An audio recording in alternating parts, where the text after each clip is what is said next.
Struktur neraca pembayaran atas perdagangan internasional suatu negara ditunjukkan seperti tabel di bawah ini.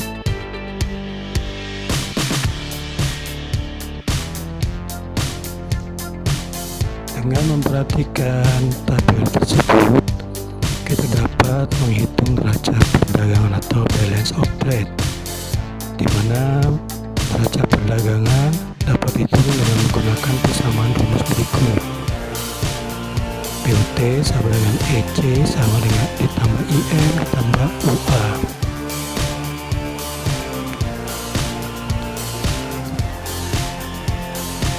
Selain menghitung neraca perdagangan, kita bisa juga menghitung neraca transaksi berjalan atau current account. Current account ini dapat dihitung dengan rumus sebagai berikut. CA sama dengan POT ditambah SA ditambah UA.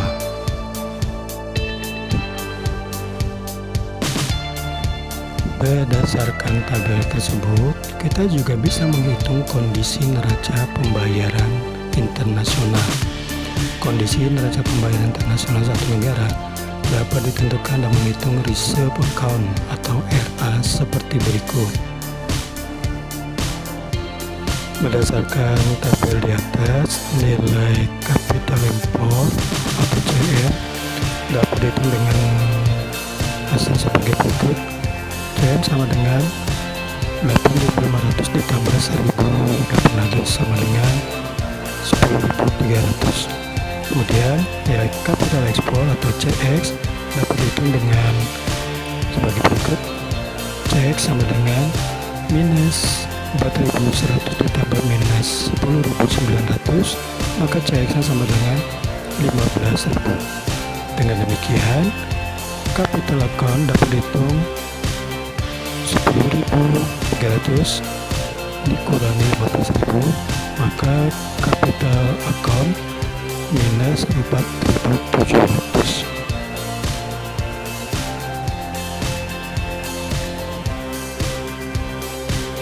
Dari perhitungan tadi kita bisa mencari reserve account, yaitu RA sama dengan minus 2.500 ditambah minus 4.700, maka reserve account-nya adalah minus 7.200.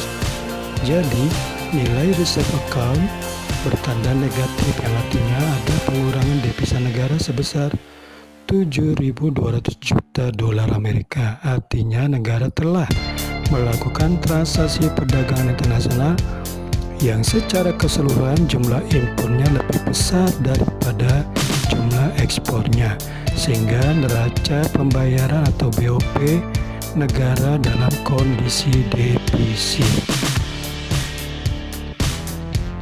Selanjutnya, dalam neraca pembayaran dapat pula disederhanakan menjadi komponen-komponen seperti berikut.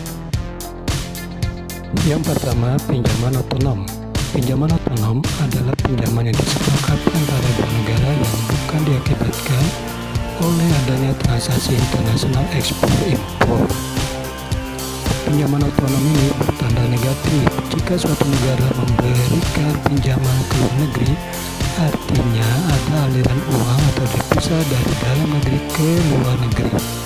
Sebaliknya, pinjaman otonom bertanda positif jika negara meminjam dari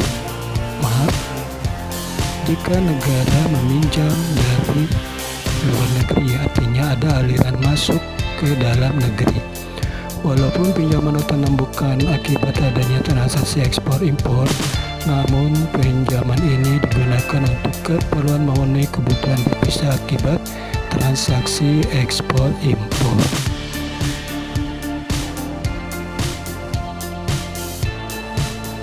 Pinjaman yang kedua, pinjaman akomodatif, adalah pinjaman yang dilakukan negara diakibatkan oleh adanya transaksi perdagangan internasional ekspor-impor.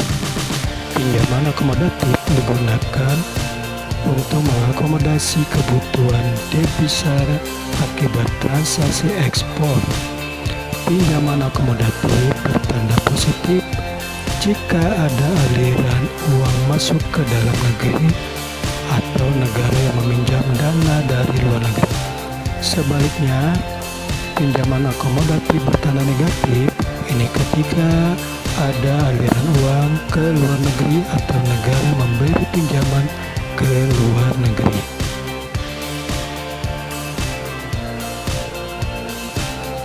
Yang berikutnya, stok nasional dan cadangan nasional.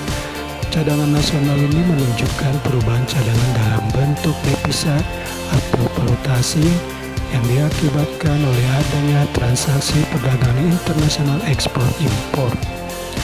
Stok nasional bertanda positif ketika terjadi penurunan atau pengurangan cadangan.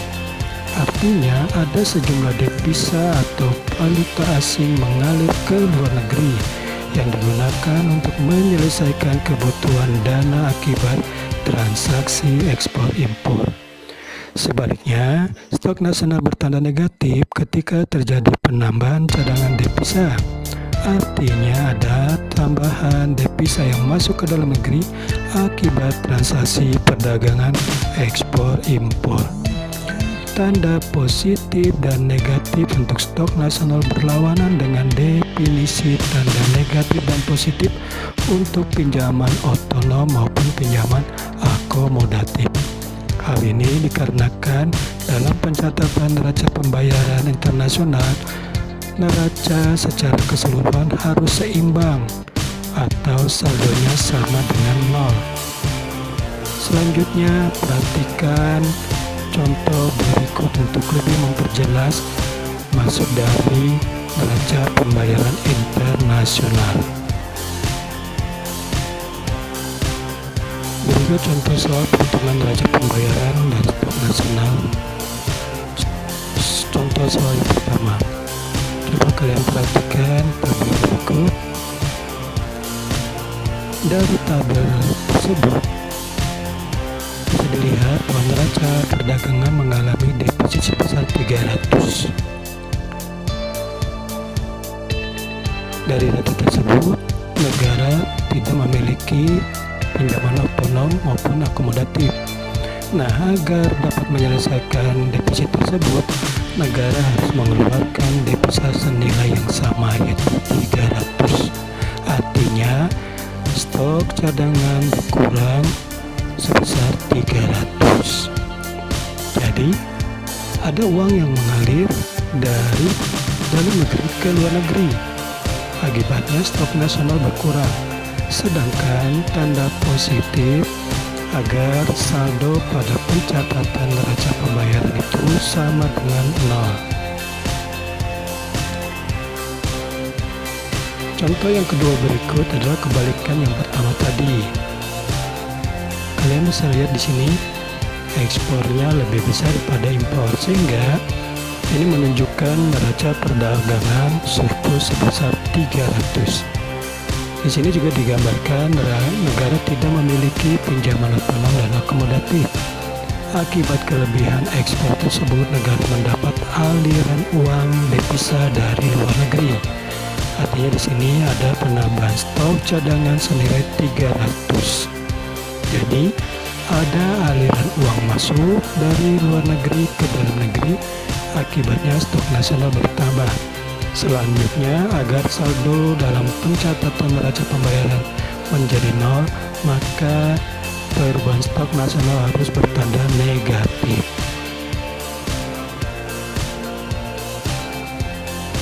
Selanjutnya, perhatikan contoh soal yang ketiga. Dari tabel tersebut diketahui bahwa neraca perdagangan defisit senilai 300. Di sini digambarkan negara memiliki pinjaman otonom senilai 100. Artinya, negara mendapat devisa dari luar negeri namun bukan untuk transaksi ekspor impor. Ada aliran uang masuk dari luar negeri ke dalam negeri. Di sini, pinjaman otonom ini sudah dimiliki dan berada di dalam negeri. Jadi, dapat digunakan untuk kebutuhan transaksi ekspor impor, sehingga sisa kebutuhan devisa untuk menyelesaikan defisit tersebut dapat menggunakan stok nasional sebesar 200. Artinya ada pengurangan stok nasional dan mengalir ke luar negeri. Selanjutnya, bagaimana menghitung defisit surplus total neraca pembayaran internasional? Besarnya defisit total surplus total neraca pembayaran itu dapat dinyatakan dengan menggunakan rumus berikut. NP sama dengan ND ditambah PO sama dengan PA ditambah SN. Kondisi neraca pembayaran dapat juga dinyatakan dengan rumus berikut. NP sama dengan PA ditambah SN. Maka NP sama dengan 0 ditambah 200 sehingga NP sama dengan 200. Jadi besarnya neraca pembayaran negara tersebut 200 yang digunakan untuk menyelesaikan transaksi ekspor impor yang nilainya defisit, sehingga nilai 200 merupakan pengurangan stok nasional. Pengurangan stok nasional berarti neraca pembayaran defisit. Yang berikut, perhatikan contoh soal yang keempat.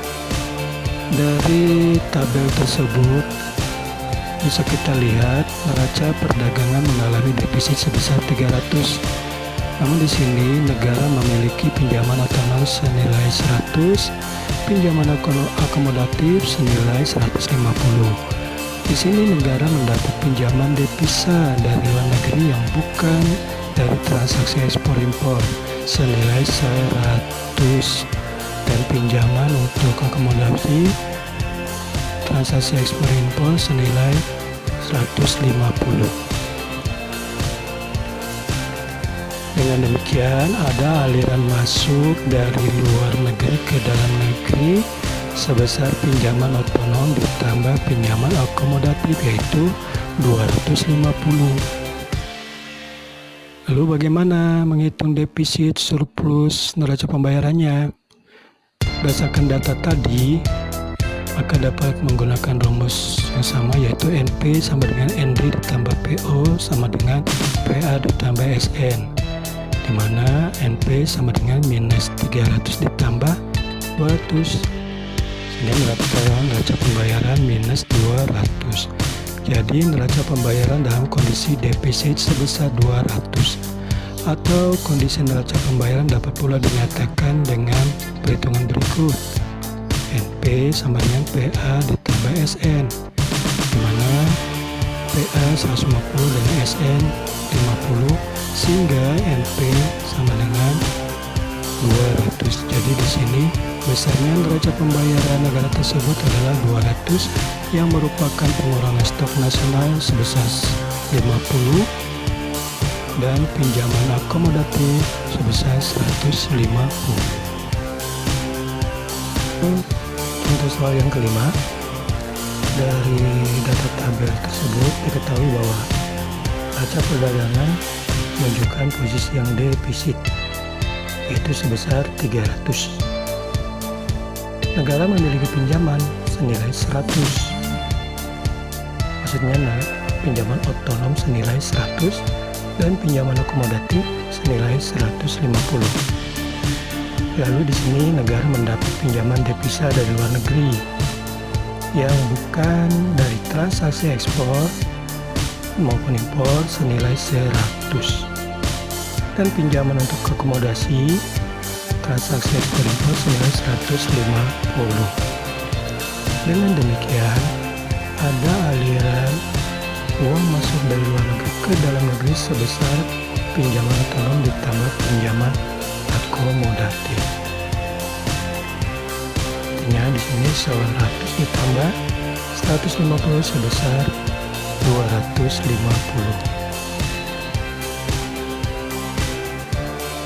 Berdasarkan data tabel tersebut, dengan demikian neraca pembayaran dapat dihitung NP sama dengan minus 300 ditambah 100 maka NP sama dengan min 200. Jadi neraca pembayaran dalam kondisi defisit sebesar 200.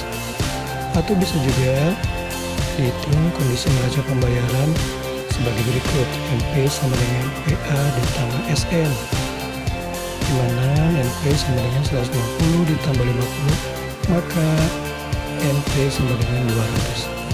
Jadi besarnya neraca pembayaran negara tersebut adalah 200 yang merupakan pengurangan stok nasional sebesar 50 dan pinjaman akomodatif sebesar 150.